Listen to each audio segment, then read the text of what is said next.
about 10:45 at night. We have reached the southernmost point that we're going to be going to. There was a channel we were going to go through, but it is completely sealed by ice now, so we're not going to make it. We're turning around, heading a little bit north from here, so this is it.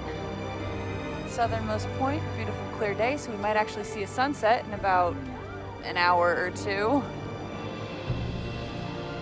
But there it is, bottom of the world.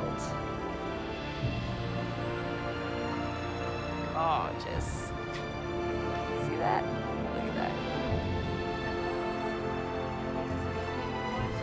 It's all north from here.